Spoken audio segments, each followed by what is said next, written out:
Many of you probably own a Fitbit. These are wrist watch-like devices that sit on your wrist and can measure your activity, your heart rate, and even your sleeping patterns. My parents recently purchased Fitbits, and they've been really excited to tell me about how their sleeping patterns compare and how their activity changes depending on what they've been doing. And they were shocked to find out that we use the same kind of technologies on our dairy cows. And so this cow is one at the University of Kentucky, and you can see she has leg bands on each leg, which can monitor activity and lying time. She also has a neck collar and multiple ear tags that can monitor temperature and different feeding behaviors, among other things.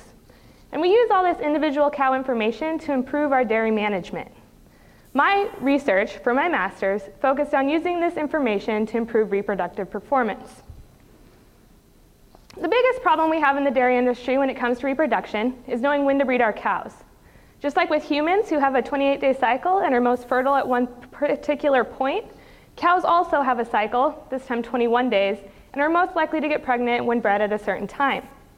This graph shows research from one of my studies where we looked at things that change around estrus, or that period when the cow is most likely to become pregnant. We found that both rumination and lying time decrease around estrus, while feeding time and activity both increase. And we can use this information to determine when to breed our cows and increase the chance that they become pregnant. The dairy industry depends on pregnancies because milk production depends on pregnancy. Without calving, we cannot produce milk, just like with humans and other mammals. In order to get our cows pregnant or to conceive, we've traditionally used three methods: either bulls, which aren't used very often because they can be dangerous; visual estrus detection, where we're watching for when the cow is ready to breed, which we can determine if she stands and allows another cow to mount her, like here. But that's both time-consuming and not always effective because it takes a amount of skill to identify the right cows.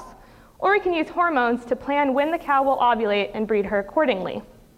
However, this method, although safe, is not always positively perceived by consumers.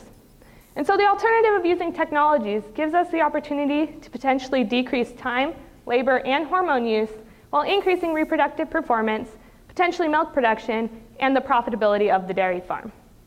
Additional research for my master's included comparing the technology used to some of our more traditional methods, as well as looking at the economic implications.